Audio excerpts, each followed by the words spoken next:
Update: my sister and brother-in-law wanting to take my camper for my nephew to live in. Things went bad. Original post: my sister and her husband fell on hard times because of the pandemic. They went from renting a nice house to having to rent a room from a friend.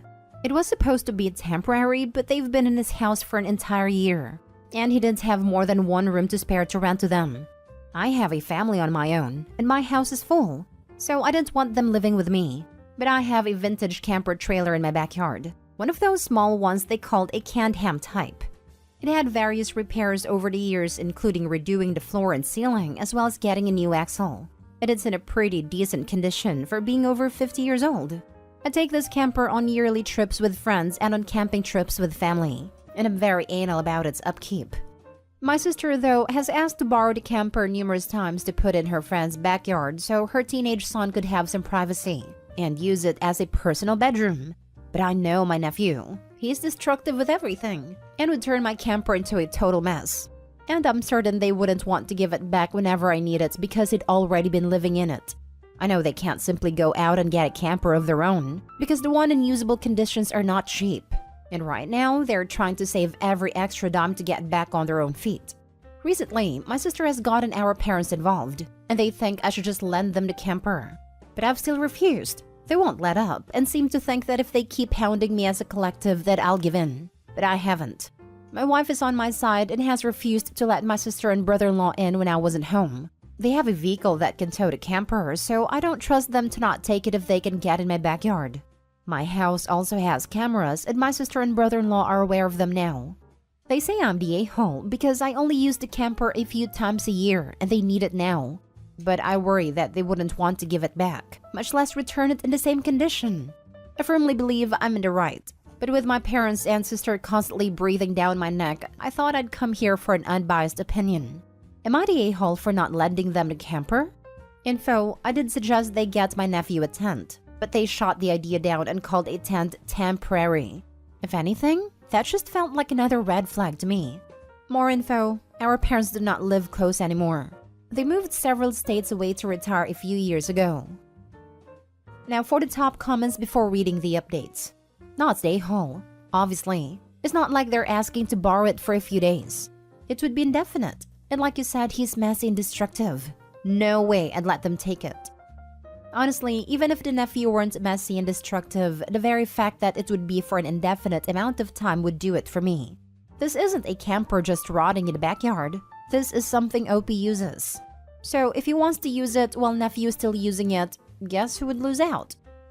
Not the a-hole. I think you are correct in believing that you would basically be giving them the camper. It is pretty bad that they seem to be considering stealing it from you. It is not much of a solution to their real problem. Of course you are not the a-hole. This is another one of the many posts that are, you have XYZ. I need your XYZ. Give it to me.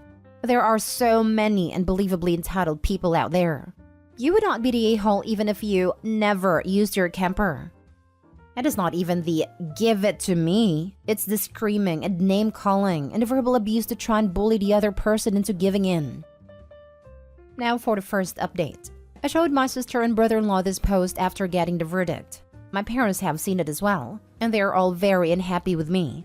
But my parents have backed off and they say they won't bother me with it again. I also spoke with my sister alone and went through the rough estimates of what possible repairs to the camper would be should my nephew damage it. My sister was not happy to see those numbers. Then I called her out on how they'd likely not want to return the camper when I need it. They also tried to come to my house when I wasn't home to take it without permission. And I told her I'd have no problem calling the police if they ever try that. My sister still tried to say her son needs the camper, but when I went through the comments on this post with her, she became incredibly embarrassed and then got very angry. She left saying she won't bother me for the camper anymore, but still stated she thinks I'm a jerk. I didn't reply because I knew she was waiting to gaslight me. Just waved her goodbye and she left. My brother-in-law called me shortly after to yell at me, but he had no leg to stand on other than they want it. I told him I'd contribute $100 for a tent, but they're on their own feet for the rest. They actually agreed to the $100, so I guess my nephew's getting a tent to live in. I'd like to thank everyone here for all their great advice. You gave me what I needed to end this problem. Now for the last update. Hi everyone! A few days ago, I saw an animation of my old post on YouTube and decided to log back on and give everyone an update. But I couldn't do it in the original sub where I first posted it and tried to post in another sub that banned me. So I've come here instead. I just want to say that things seemed to get better after I made my sister and brother-in-law give up on borrowing my camper. If they'd gotten their hands on it, I likely wouldn't have gotten it back anytime soon, short of getting police or a lawyer involved. They even tried to show up at my house to take the camper while I wasn't home, and my wife had to keep them out. I showed my last post to my sister, brother-in-law, and parents, and they were furious at me, but let go of the fact that my camper was not up for grabs out of sheer humiliation and embarrassment. They had no real logical way to argue with me, especially after I brought up the amount of money that could end up being owed to me in repairs should they or my nephew damage the camper. That part made my sister extra sore at me. I thought we'd close the book on this whole mess, but it seems closing one book only opened another one. Things went downhill very badly, a bit over a month after my original post. So badly that I couldn't believe it was really happening. And yet it did. Many here may not believe it either. But here's what happened. Some wondered if my sister and brother-in-law were going to actually use the $100 I gave them to get my nephew a tent to have his own space in the backyard. I admit I had my doubts, but they followed through on getting him one. Our parents sent them some money as well, and they got my nephew a good-sized tent that he can have a cot to sleep on in, and a small amount of simple furniture. I personally donated a cot as I had an old Coleman one sitting in my garage unused for years. I gave him a folding camping chair too. The boy got electricity in the tent via an extension cord from the main house. However, he frequently complained about heat during the day. It only had a couple of those little pseudo air conditioners that you just put water in to keep his tent cool. Though honestly, I doubt the situation would have been any different if he had my camper because it can get pretty hot inside of it too. Now on to what happened a bit over a month later. My sister and brother-in-law were evicted from their friend's house. Apparently, while there was trouble with my nephew needing his own space and being messy and defiant, they were having more trouble with a friend who was also their landlord. They tried to smooth things over by putting their son in a tent so he wouldn't be in the house much to avoid trouble. I suppose that might have worked, had my sister and brother-in-law not been caught with illegal drugs. And I mean the very bad ones. The kind that uses a syringe. Their friend/landlord went into their room while they were away and found their stash. That's why they were evicted. Suddenly, it made sense why in 2 years they couldn't afford a small apartment to move into despite both of them working full-time. Their extra cash just went right to their habits instead of saving it like they claimed to have been doing. Looking back, they did look a bit more unhealthy at a time, but I assumed it due to stress. And not long after being outed, their habits put them behind bars. People who are on these heavy stuffs can go very wild in an instant, and that's exactly what happened. When their friend/landlord gave them an eviction notice for having found a stash in his house, my sister and brother-in-law both got physical with him, and he called the police. That scared them, and they locked themselves in their rented room. Meanwhile, my nephew was blissfully unaware of what was happening as he was just gaming alone in his tent. The friend/landlord pressed charges, and police soon arrested my sister and brother-in-law because there were indoor security cameras that caught the whole altercation. I was very surprised about what happened when I heard about it. I got a call from the police station, and I was asked to take in my nephew since he could no longer stay where he was. Since our parents are states away and living in a retirement community, they couldn't take him in, so it was up to me. And I did so.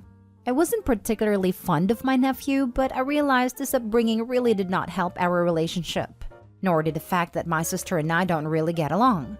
We brought his tent over to my place and set it up in my backyard. He's still living in it, even though we've cleared the attic out for him. But he says he likes the tent better because it feels like his own little house where he can just be himself. We've even added a mini fridge I bought used in there for him so he could have cold drinks when he wants them. Currently, we're still working on becoming my nephew's permanent legal guardians. My sister and brother-in-law are both facing heavy charges, as they assaulted a man, resisted arrest, and were in possession of illegal stuffs. From jail, though, they've actually been very cooperative, albeit while dealing with withdrawal from no longer being able to self-medicate. I've been to see my sister, and she said she and her husband were so out of it on the day it happened. They don't even remember attacking their friend. I don't know if they're faking memory loss to try and get a lesser punishment or if they really were that high. But I suppose it doesn't matter. It changes nothing since there was CCTV showing the attack.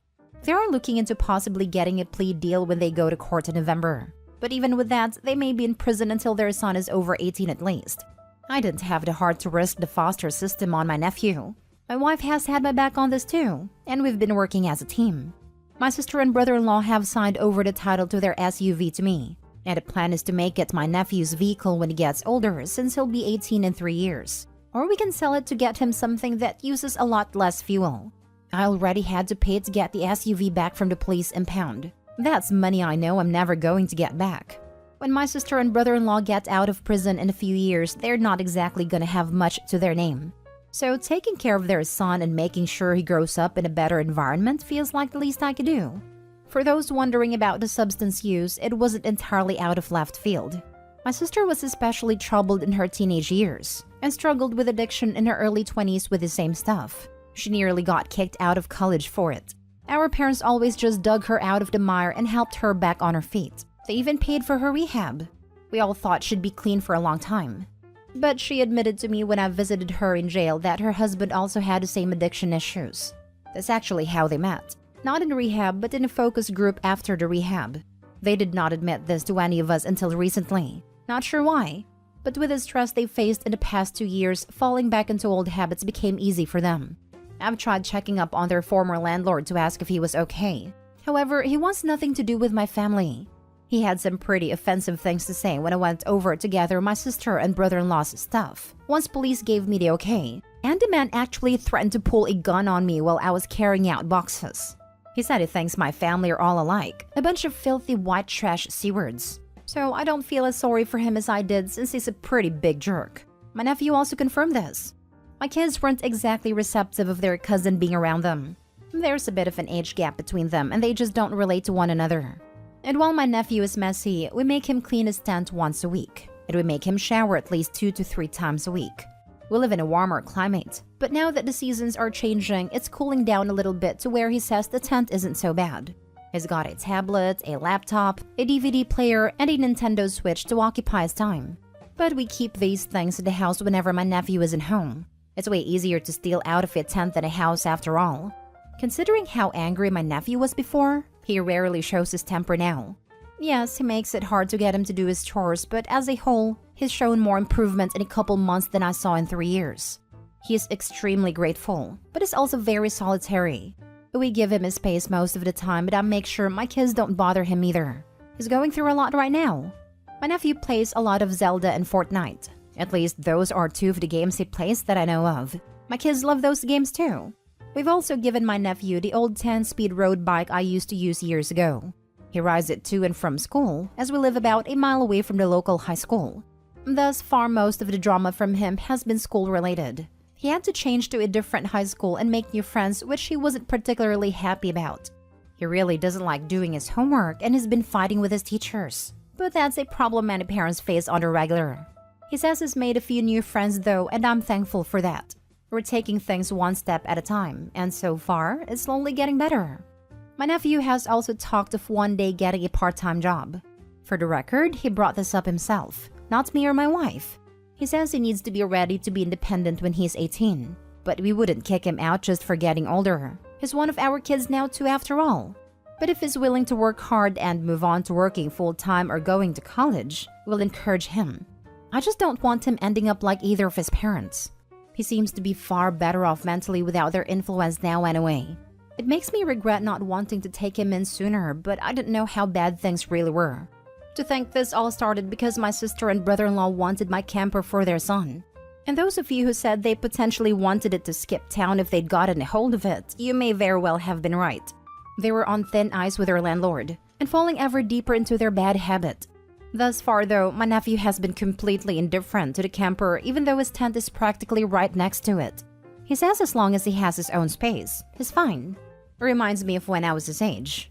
I enjoyed hanging out and spending nights in the old shed my parents made into a playhouse for me and my sister when we were kids. But we are still required to have a room at the ready for my nephew whenever a social worker checks up on us.